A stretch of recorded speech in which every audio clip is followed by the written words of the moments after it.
목요일 새벽 예배를 하나님 앞에 올려드리겠습니다. 말씀은 요나서 1장 1절에서 17절까지입니다. 여호와의 말씀이 아미떼의 아들 요나에게 임하니라. 이르시되 너는 일어나 저 큰 성읍 니느웨로 가서 그것을 향하여 외치라. 그 악독이 내 앞에 상달되었음이니라 하시니라. 그러나 요나가 여호와의 얼굴을 피하려고 일어나 다시스로 도망하려 하여 욥바로 내려갔더니 마침 다시스로 가는 배를 만난지라. 여호와의 얼굴을 피하여 그들과 함께 다시스로 가려고 뱃삭을 주고 배에 올랐더라. 여호와께서 큰 바람을 바다 위에 내리심에 바다 가운데서 큰 폭풍이 일어나 배가 거의 깨지게 된지라. 사공들이 두려워하여 각각 자기의 신을 부르고 또 배를 가볍게 하려고 그 가운데 물건들을 바다에 던지니라. 그러나 요나는 배 밑층에 내려가서 누워 깊이 잠이 든지라. 선장이 그에게 가서 이르되 자는 자여 어찌함이냐. 일어나서 내 하나님께 구하라. 혹시 하나님이 우리를 생각하사 망하지 아니하게 하시리라 하니라. 그들이 서로 이르되 자 우리가 제비를 뽑아 이 재앙이 누구로 말미암아 우리에게 임하였나 알아보자 하고 곧 제비를 뽑으니 제비가 요나에게 뽑힌지라. 무리가 그에게 이르되 청하건대 이 재앙이 누구 때문에 우리에게 임하였는가 말하라. 내 생업이 무엇이며 내가 어디서 왔으며 내 나라가 어디며 어느 민족에 속하였느냐 하니 그가 대답하되 나는 히브리 사람이요 바다와 육지를 지으신 하늘의 하나님 여호와를 경외하는 자로 자기가 여호와의 얼굴을 피함인 줄을 그들에게 말하였으므로 무리가 알고 심히 두려워하여 이르되 내가 어찌하여 그렇게 행하였느냐 하니라. 바다가 점점 흉용한지라. 무리가 그에게 이르되 우리가 너를 어떻게 하여야 바다가 우리를 위하여 잔잔하겠느냐 하니 그가 대답하되 나를 들어 바다에 던지라. 그리하면 바다가 너희를 위하여 잔잔하리라. 너희가 이 큰 폭풍을 만난 것이 나 때문인 줄을 내가 아노라 하니라. 그러나 그 사람들이 힘써 노를 저어 배를 육지로 돌리고자 하다가 바다가 그들을 향하여 점점 더 흉용함으로 능히 못한지라. 무리가 여호와께 부르짖어 이르되 여호와여 구하고 구하오니 이 사람의 생명 때문에 우리를 멸망시키지 마옵소서. 무죄한 피를 우리에게 돌리지 마옵소서.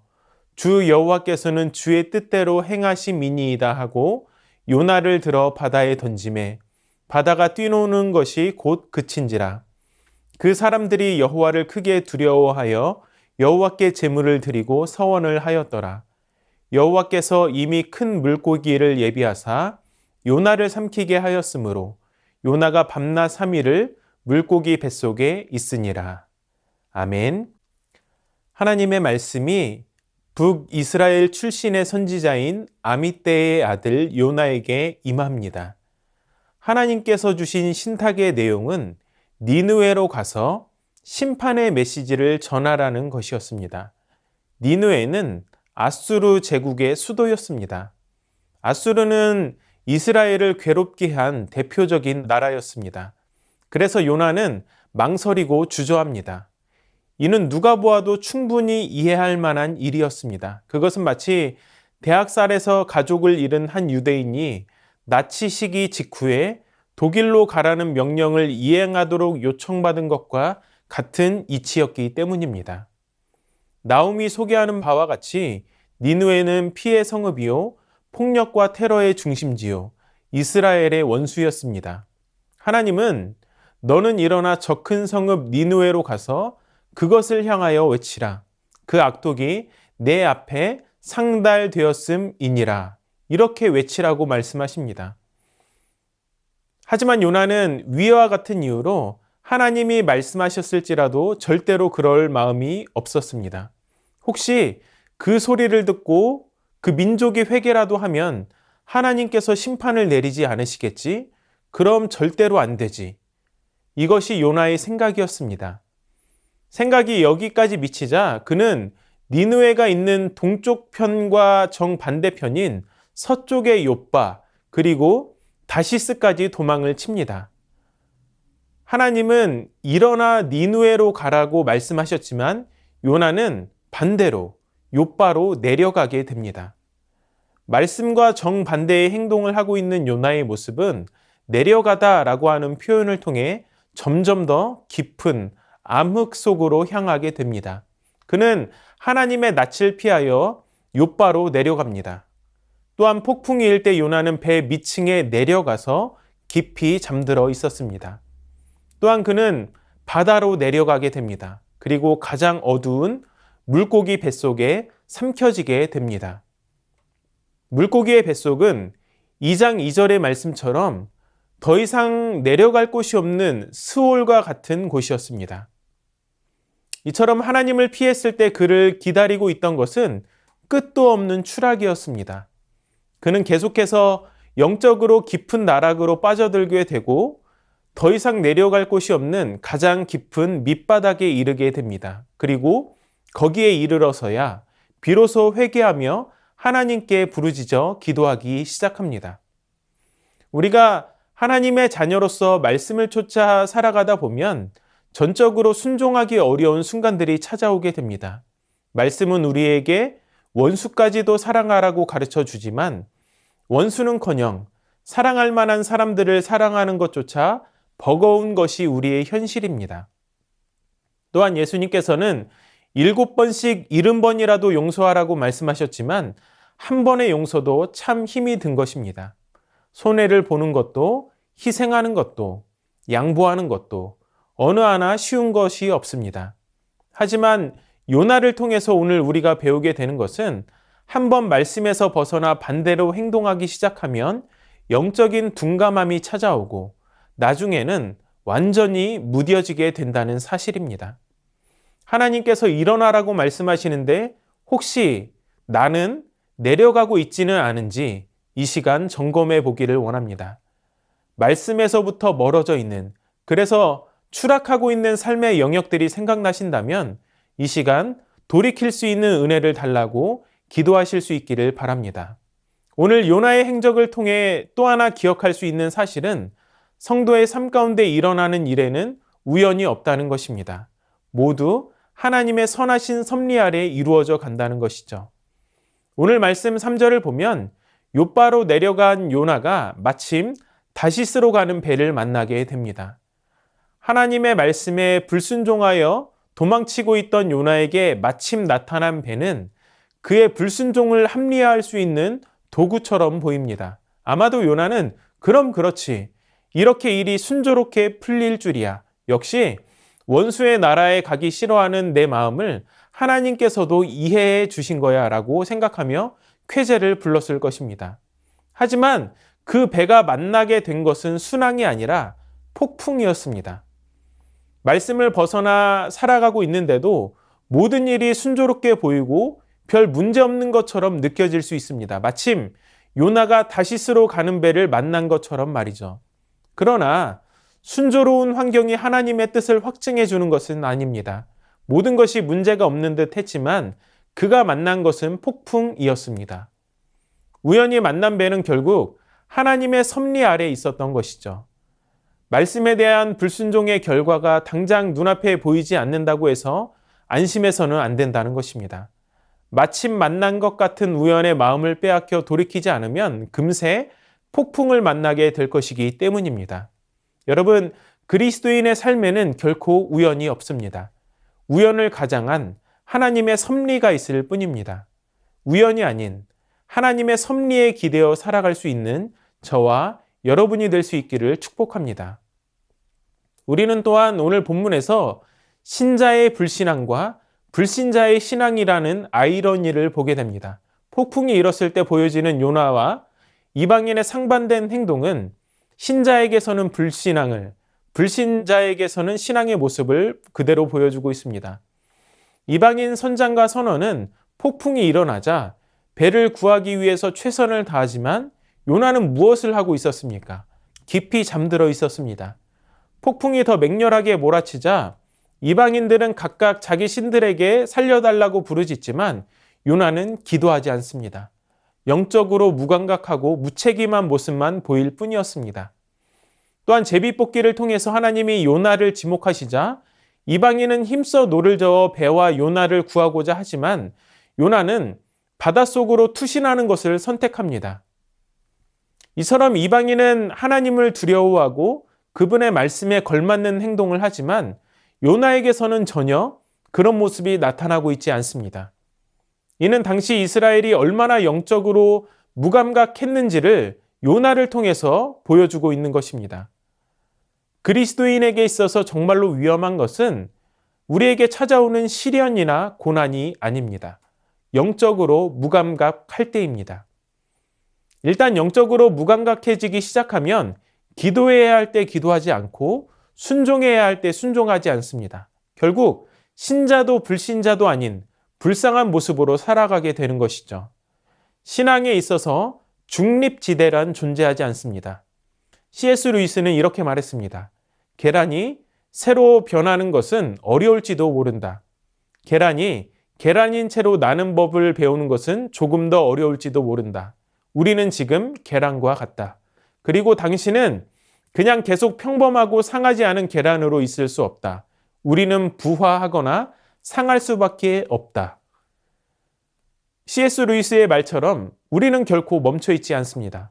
선하신 하나님을 향하여 있거나 아니면 악을 향하여 달려가고 있을 뿐입니다.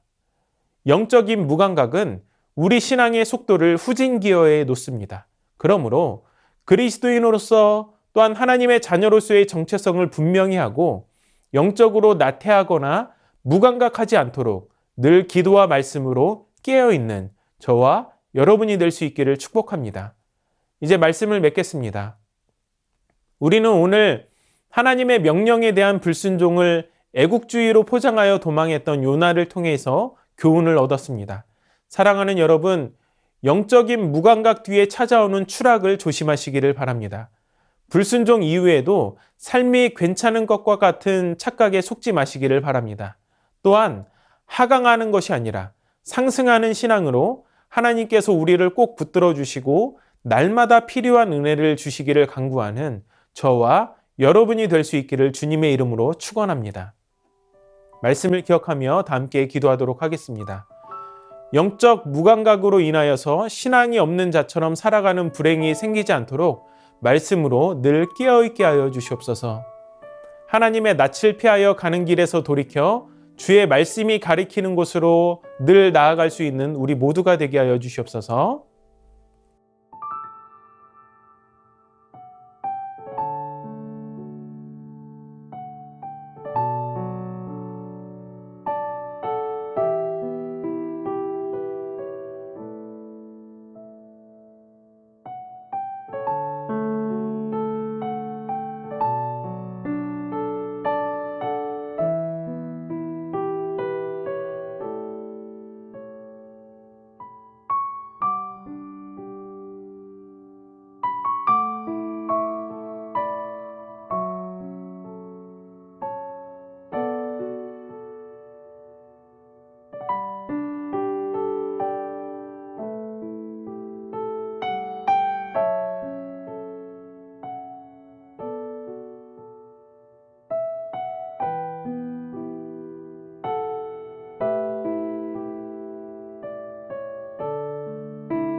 나라와 열방을 위해서 기도합니다. 방역 조치 완화에 따른 자율성이 단계를 따라 잘 유지가 되게 하여 주시고 온 국민이 한 마음으로 협력하게 하여 주시옵소서. 또한 동아프리카 지역에서 올해 2천만 명이 기근 위기에 처해 있습니다. 내전, 빈곤, 메뚜기 침입 등의 영향으로 고통받고 있는 케냐, 소말리아, 에티오피아에 긍휼을 베풀어 주시고 속히 인도적인 지원이 이루어지게 하여 주시옵소서.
교회를 위해서 기도합니다.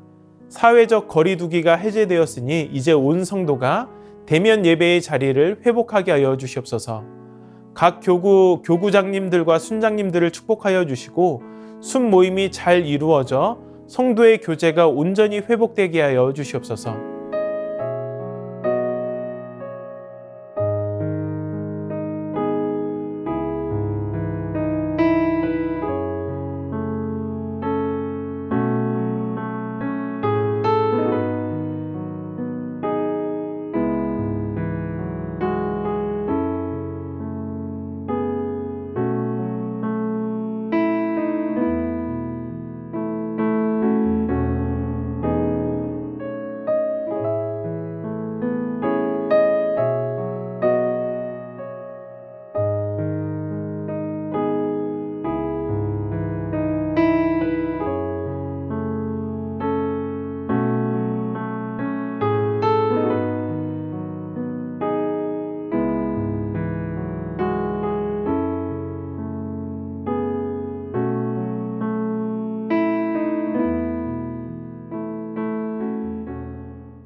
선교사님들과 환우들을 위해서 기도하도록 하겠습니다. 오늘은 탄자니아 김현석 고미라 선교사님을 위해 기도합니다. 키카티티 마을에 보건소가 잘 세워져 많은 노약자들과 산모들이 치료받을 수 있도록 성경 시간을 통해 학생들의 믿음이 자라가고 더 깊이 하나님을 만나고 알아가는 시간이 되도록 상수도 배관이 잘 연결되어 평생 물을 길어와 생활하던 마을에 기쁨이 되고 복된 생수의 복음도 함께 흘러가도록 문현자 권사님, 추명우 성도님, 추승민 형제님, 이춘실 집사님, 김인혜 집사님, 최혁기 성도님, 이길태 집사님, 김찬준 집사님, 김영자 권사님, 정순궁 권사님, 김봉남 권사님, 김광순 집사님, 박문천 집사님, 정성혜 집사님 어머님, 임정우 집사님 어머님을 위해서 다 함께 선교사님들과 환우들을 위해서 기도하고 개인의 기도로 하나님 앞에 나아가도록 하겠습니다.